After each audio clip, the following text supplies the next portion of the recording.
Good morning, everybody. We are here, gloved up and scrubbed in, and we have a lot to talk about. Yeah, let's get to it. Yeah, all right. So first and foremost, Tiffany, how are you doing? How are you feeling? Oh, I feel fantastic. You did? I worked out this morning. Good, yeah. Yeah, every day I think people may have this thought that, okay, I'm going to get up, I'm going to get going, I'll have energy more tomorrow, or I'll start on Monday, or, after the holidays. The thing is to start today. I've learned that, right? Like, it doesn't matter. No. If it's the afternoon on a Thursday and you want to start and just like change your whole mindset, I think that's the most important. Just go. Just pull the trigger. Yeah, 100%. I, last week, pushed snooze because I normally don't do that. Like I won't push snooze, and it messed me up the rest of the day. Like, really? Yeah, I think it messed with like my REM sleep, and I was just kind of, I don't want to say cranky, but even my my cognitive was off, So I'm like, I'm not going to do that anymore. I'm just going to get up and then push through, take a shower, do whatever you have to do. Develop a routine. So I don't know. That works for me. Nice. Mm-hmm. So then how are you feeling today? I'm great. I started on the NAD. Yeah, the trochees. And I've been doing it for a good solid week. They're phenomenal.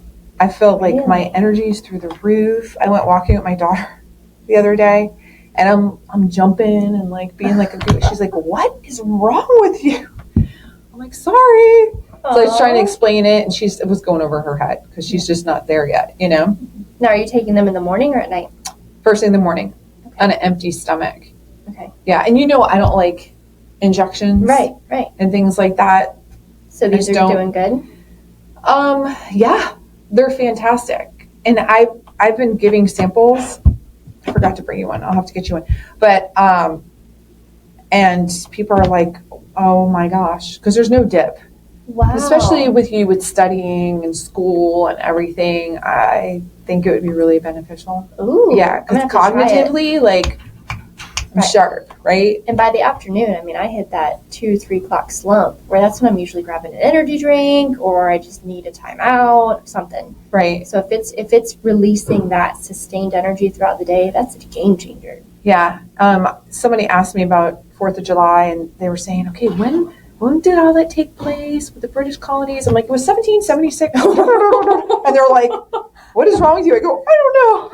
I think it's the NAD. Yeah, so, yeah. Oh, my gosh. Yeah, it was really crazy. It was crazy. So it helps you retain a lot. We have a lot of patients that come to us, and they're very, they don't know what they need. Right. Oh, 100%. Or what they want. They just know they don't want to be in that same place anymore. Mm-hmm. Okay, I got there when I turned 50, and I was like, my body, it's changing. What's going on?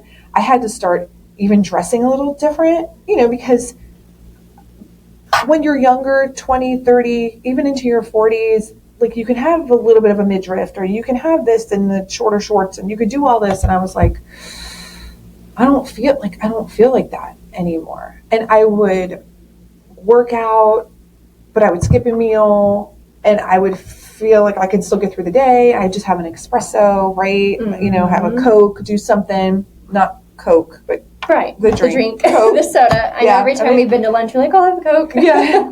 I know. You want to hear something funny?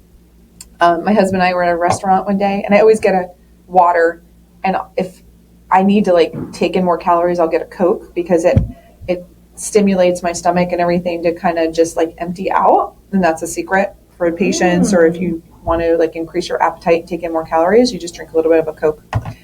But I said to the girl, can I get a Coke and water? And she's like, oh, okay. She must have been a new waitress. She comes back and she's like, I'm sorry, ma'am, we don't have coconut water. And I was like, what? And I started dying. I go, no, a Coke and a water. Separately. Isn't that sweet? I know. Well, at least you didn't try and mix them. Can you imagine if you mixed Coke and water? It would just be ice down, watered down. Yeah, I know. I don't know. It's got the sugar in it if you need it. Yeah, so going back, I had to take inventory on myself. I had to sit back and be like, okay, what is going on? And the first thing I did was a set of labs. I think it's most important for us to get like the baseline and to see where we're at. My labs have always been crystal clear, clean. Like everything from my, electrolytes, my hemoglobin, my hematocrit, I've never been anemic. My lipid panel was just like, it sparkled. I didn't have anything with any cholesterol, anything like that. I did go through a thyroid storm after I had my son, but it went back to euthyroid, and then I was stable after that. Had some bumps in the road here and there if I was sick. But into my 40s, I mean, it was good. Which is good for a woman. Yeah. That stuff starts changing. Yeah, it does. And then I started noticing like my lipid panel, my LDL, which is your bad cholesterol, and my total cholesterol starts to creep up. And I didn't change anything. I don't eat like heavy fried foods. I've always been like had a Mediterranean type diet just for my family. And, we grill a lot of stuff. I'll eat pastas and stuff here, but lots of vegetables and fruits. And so I didn't understand what was going on. And then it clicked.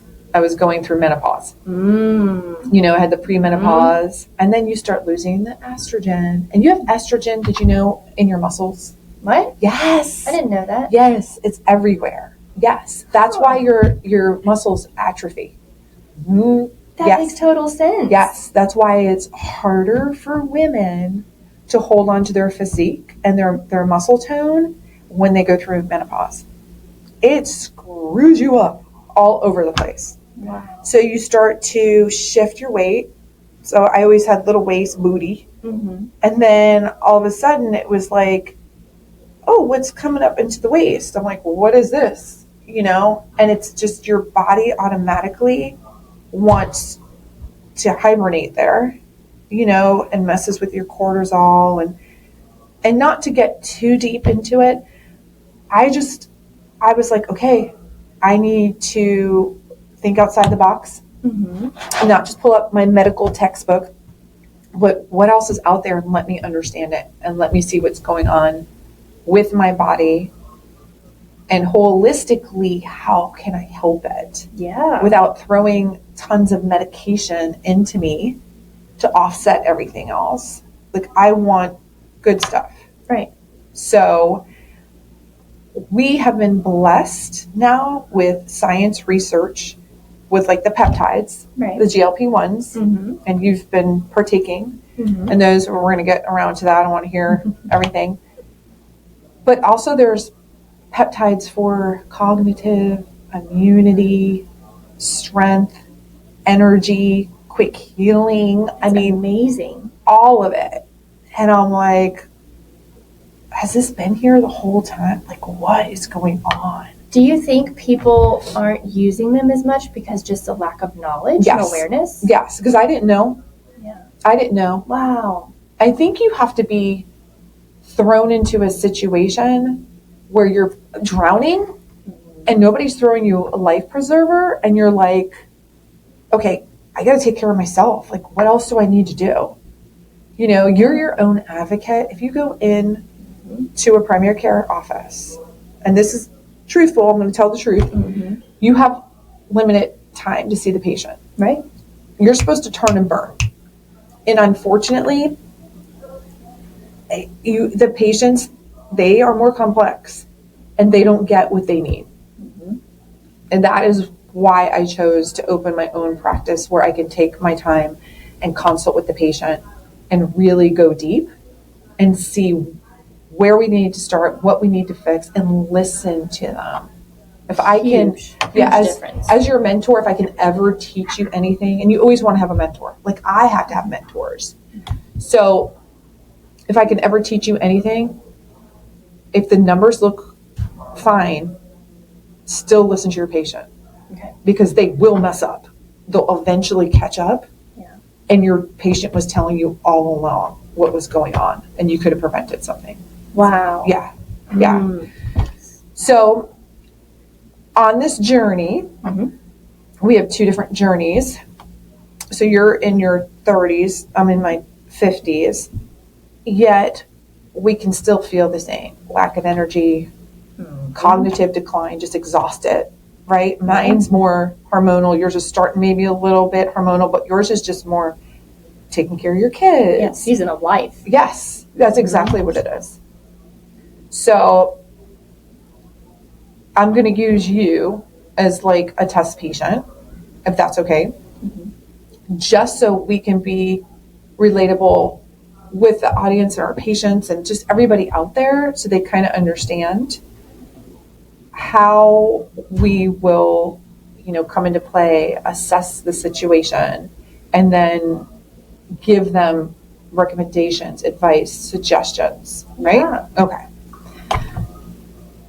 Tell me your baseline. Tell me what you're feeling. Give me a little bit of medical history. And you don't have to divulge everything, but just something so we can kind of roll with it. Full circle it. Okay. So let's see. Going back just a few years, I was very heavy into the gym before I had my daughter. She's 6 now, right? So I got very heavy into the gym. I had my daughter. I gained 60 pounds when I was pregnant. All that I lost, right? Yeah, and it happens. It's expected. Right. But seeing those alarming 200s numbers after you had a baby, I mean, of course they say the weight's going to come off. You just had a baby. It's still shocking to your soul. Yeah, it is. Right. And you're stretching what? where you didn't think you would stretch. Right. But I did end up getting it off through exercise and health and just watching what I ate. And so, sure, that worked then, but now in this season of life that I'm in now, where there should be, sometimes it's like mentally there should be no excuses, but also going back to holistically, right? If your mind is not in the right space, your body's going to reflect that. And so I find myself in this current season of life of, I'm in school, nurse practitioner school full time. I'm starting clinicals. I'm still mom, wife, all the things. And it's You're working. Yeah. And I started to see that scale creep back up. Well, what is going on? Right. So that's when I finally reached that same point where you're like, I've got to take care of me. And I said, let me try that semaglutide. Were you stress eating? Do you think it was your hormones just kicking in? Just like what? I think it was a combination, because when I had my hormones checked a few years ago, I was put on testosterone and progesterone, and I was told then, like, you've got PCOS, but you're also in premenopause. So I've been taking the progesterone and the DHEA for years, and that's kind of helped. But I think the cortisol levels also creeped back up just because of the season of life. And then, I feel like as Americans in general, we eat way more than we really need to. Yeah. And as a mom, it's so easy to finish that last bite of your child's plate because you don't want to waste it. Or even like your daily eating habits. I was always raised, you finish that plate. Right. What made you start to recognize this? Like, my scrubs got tight. Right. No. Obvious. No, I meant like, what made you, was it after you got on the GLP-1 that you were only like maybe eating a quarter half and you were like, oh, that's enough? Or was it that you were eating, like finishing your child's sandwich or doing like, did you notice that you were picking more? Yeah. Okay. I definitely felt that my eating habits had gotten out of control versus how they used to be. And I started craving sweets, and I am not a sweets person. Didn't you lose your taste? Yeah. Or was it your smell? Yeah, my taste and my smell. Okay. And that made it 10 times easier to eat healthier. I mean, it's been gone. That happened in 2021. We're in 2025. But I still noticed I was not even consciously reaching for that bite of ice cream or the brownie that's on the counter that my kids made. Sure. And it's just... So my thing is, so you coming to me and us talking about this, it's very important that I have you embrace reality. So reality is that you're not going to always have a clean piece of chicken, rice, and vegetables that you can eat. Right. So it's habitual eating that we need to address. We would need to address like portion control, but also the fact that, hey, you can survive outside of your safe little house and you can make the right choices, and you don't always have to work out every single day, 7 days a week. Like, you can give yourself a break. and learn that, counting your calories is not living.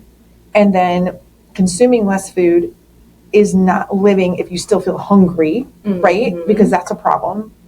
And then just understanding like what your body is craving, the protein it needs to substantiate and make you feel like you're full. If I would have my mocha frappes, and it's, tons of sugar in there and whatever else, and, I'd have a bagel and an egg and all the stuff, and I would eat like crazy. 2 hours later, if I didn't have enough protein in there, I'd be hungry again because it's stimulating my pancreas to release insulin. You get that overload of insulin, then your blood sugar drops because that insulin needs to be compensated, right? So then your body's like, I need to eat, I need to eat, I need to eat. So it's just understanding that, a bowl of the oatmeal and then some fruit, it's not going to cut it because there's no protein in there. Yeah. So you're going to be dipping and diving and dipping into all day, right? So, all right, GLP-1 you started when? 8 weeks ago. 8 weeks. So it's been 2 months. Yeah.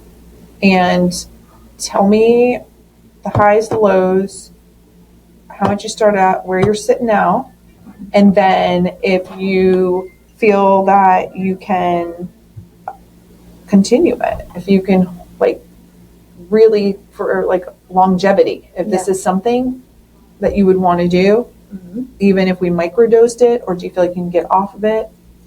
So I started at 160 when we're talking scale wise, 116, and that was kind of like that was my max, right? Like, no, I refuse, because comfortably and confidently speaking, anything above 150, like I'm miserable with myself, not wanting to be naked with my husband, all those things, not wanting to wear a bathing suit. Right. So I started at 160. This morning I was at 145. Wow. 15. Yes. Huge difference. Yeah. And over the 8 weeks, I've really focused on reprogramming my eating habits. I'm so proud. Because and you mentioned protein, and that's one thing, I feel like for anybody who's on a GLP, or even if you're not on it, if you prioritize protein, you're going to see a major difference in your composition and just your overall health and well-being. Right. So this morning I had 2 eggs and a piece of chicken sausage. I didn't have a carb. Whereas for years, I have always been like, nope, I have to have a carb or else I'm going to be hungry in a few hours. Right. No, I am living off of mostly protein, some vegetables, because you need that fiber. Yeah. A low with the GLP is the constipation. Yeah. But if you intake the fiber and you drink a ton of water, it kind of levels it out. Yeah. And you're like radiating too, like your skin. Oh, I feel so much better. Yeah, I can see it. I can see it. Just my hair is better, which is weird. Well, the protein, everything. Yes. So I notice with a lot of women, men too, when you start to go premenopausal or after having babies, you're losing tons of hair, and they're always like, "Why? What's going on?" And it's because your hormones are off and they're changing. Yeah. So it's really important. Either their testosterone's way too high, and we do the ratio with their estrogen, progesterone, but if their testosterone's too high, you're going to lose hair, right? It's just going to become brittle. You're going to break out. And that goes, if you look back, teenagers, when they're going through that high surge of hormones, poor babies have acne everywhere. And that's what it's from. It could be your thyroid is off. We look at that. There's so many different things. Again, get labs. Labs are so important. So now, do you feel like you can do it by yourself? Do you want to continue to microdose every 10 days, or how, so my what's your plan? I mean, I still have some left, right? I'm only up to 10 units too, which I think is, 0.25 milligrams or 0.25. So that was on a 0.5. So your 10 units is only 0. So that's only 0. That's 0.5. Yeah, 0.5. Okay, so I'm still at a low dose. You're at a very low dose. But I feel like there's a lot to be said with microdosing, especially for women in their hormones and just your season of life, because just with that small dose, I have increased energy. So that's also allowed me to stop focusing on I have to work out 5-6 days a week. I'm only working out 3 days a week. Perfect. That's it. That's all you need. 3 days for 30 minutes. And I'm just making sure I walk a little bit more because I have more energy. I'm sleeping better. muscle. So as far as like doing weights, so just doing it 2 days a week. And I know people go in and they do 3, 4, 5. You need recovery time. So 2 to 3 days a week is enough. Yeah. You know, I mean, I get it. If it's your jam and you like to be in there and you like to push hard and you want to overgrow your muscles and that's fine, men, get it. But women, long, sleek, lean, and strong is important. So you need that rest. So how's your rest been? Tell me about that. It's been great. I mean, I do notice, so the day that I always inject on Sundays, so usually Sunday night, I don't sleep as well. Right. I don't know if it's because the vitamin B12, it kind of like surges up a little bit. Yeah. But other than that, like once Monday comes, I slept fantastic last night. Great. And that's another thing. I'm prioritizing my sleep, whereas before I was pushing myself to, okay, well, if I can only get 5.5 hours tonight, it's fine. I'm still going to wake up. I'm still going to work out. I'm going to push myself. I'm going to drink that extra energy drink in the afternoon. You'll wind up in the hospital drinking so many of those. Yeah. And so the GLP journey has allowed me to let my body rest, work out really only to when it's what my body needs and recover, and then just eat to fuel and not eat to eat. Right. Huge. So I use progesterone with myself and my patients, especially if they're menopausal, just helps them sleep. You don't have to worry about, any type of cancers with that. You don't have to worry if you have a uterus or don't have a uterus. The estradiol is the one that I am more not lenient. I'm more reserved in prescribing. Progesterone, that was beautiful for sleep. Another thing is some of the peptides that we offer, man, you sleep like a baby. Like the BPC 157, it recovers, your joints and everything, and you sleep really well. And then the NAD that I'm on that I told you about. We tried the injections, didn't work for me because I don't like to inject. The nasal spray, talked about that. I didn't want anything up my nose. So I was trying to find something. And as far as like taking it orally, you can, but the acids in your stomach, like you don't absorb it as well. But if you do it sublingual, it gets in your mucous membranes and immediately, and then all day. So that's amazing. And then, what is that? You just can't eat 30 minutes after you do it, eat or drink? Or is there like a hard set rule? Or no, you just want to do it on an empty stomach. And again, it gets in your bloodstream really quick. So mine is like 15 to 30 minutes. So I just pop it in there by my coffee or my tea or whatever I'm having that morning. That's, brewing. Then I'll do a couple things real quick. And then by that time, I'm like, okay, it's time to eat. So you can just like suck on it or stick it on your tongue and it tastes good. So that's just like, there's so many other options out there. And people are like, oh no, I'm not going to, there's a lot of studies. Go look at that. It's just like taking your multivitamin. Like how much have you studied about your vitamin D or your vitamin E or your vitamin K that you're taking? Like so true. And that you're taking your iron. It's just because your primary care said, make sure you take your multivitamin. Like, do you even know what folic acid is? Do you even know what it does for you? Probably not. I can tell you all day long, but the thing is that people are accustomed to tradition and just like habitual and what their doctor says and what the doctor doesn't say. And if they don't explain or, say, okay, and they don't hear it all over on the news and they don't get tons of commercials and like how long did it take people to accept the GLP-1s? Oh, and they're still not fully accepted. No. I mean, since the Wegovy, the Ozempic, the Mounjaro. Since I have been sharing, I mean, I got a lot of support when I started sharing, but I also had some people reach out. You don't need that. Why are you taking that? First of all, it's none of your darn business. This is for me. Yeah. And second of all, do your research. Yeah. If they are taken under the right supervision. Thank you. That's a big thing. That's what it is.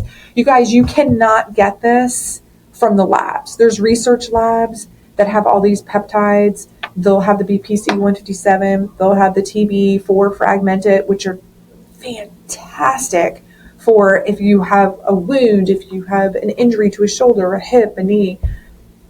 But they don't take out the LPS. There's a covering that your body is allergic to, and it will mess up neuro-wise.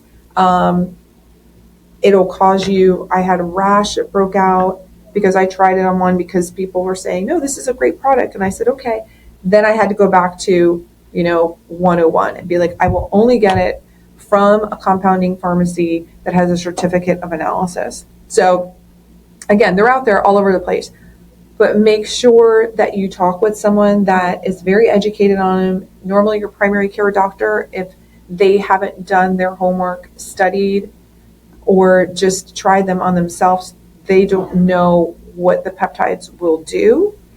So again, I would be happy to consult with you guys. We can go through it and see which ones match up with you and go forward. So many studies, so many statistical analysis, everything that support, and they're going through all the human trials and for Alzheimer's. It's crazy. With the NAD, I was just doing it more like for the energy and then for everyday cognition. And the more research I did, it's showing that patients with early onset of Alzheimer's, they will not only start to regain their cognitive function, it'll take them back 5 years. Yeah. So It's really, really incredible. So yeah, I mean, I wouldn't do this if it wasn't from my heart, because, I went to school because I wanted to help people to give back and to bring them to their optimal well-being. Yeah. To truly make a difference in someone's life. Yes. And it feels great. So we may not even go into any of the peptides. We will just look at your labs and start you off with, okay, this isn't okay and this is great, or you're doing great. You just need to tweak a little bit here or there. But it's really important, if you have insurance or you don't have insurance, you can come to us and we can go through everything. So we're here for you and we take the time for you. Yep. So I'm really proud, Tiffany, and we're going to keep moving forward. And yeah, I feel great. Yay! Keep watching us at Gloved Up and Scrubbed In. You can reach out to yourvipdoctor.com. Talk to you soon. Bye.